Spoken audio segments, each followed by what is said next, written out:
Now, if I just propose the reason why what is happening here is to try and create an alternative food and farming system that produces food on a farm that can be eaten locally. And the idea is to try and do that using 50% less fossil fuels. And the biggest single thing in doing that is nitrate fertiliser. What a lot of people don't know is the biggest input of fossil fuels into our food system is nitrate fertiliser and pesticides, that's 50%. And of course nitrate fertiliser is made from oil.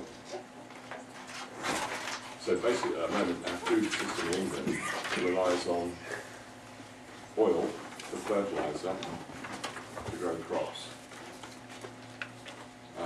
And pesticides, which also come from oil, to kill pests. So we're trying to do it how people used to do it a few years ago by using clover and mixed farming to get the nitrogen. So there's many, many reasons why we're doing this. Many reasons. Some are sane and some are insane.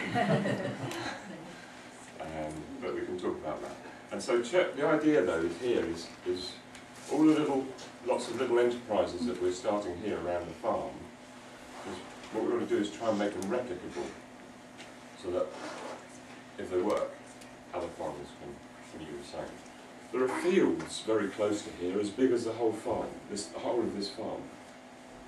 And fields full of wheat, say, or whatever it is, one crop in a field.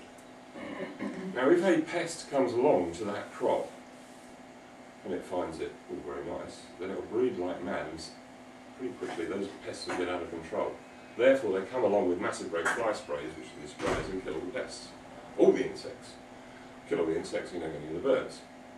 So that's what 95% of farming in the UK is. That's how it works. So the alternative on the ecological farming basis, which is not quite so simple as just getting a spray around and killing everything, is to try and create a complete diverse ecosystem, and especially of insects. Because if one insect starts breeding on a crop, now that insect's always got a predator. As long as there's predators along, the predator will come along and control the level of pests. So that's a plan. So that's why all these hundreds of different species in different habitats are being created to try and use the ladybird to control the aphids rather than the spray can.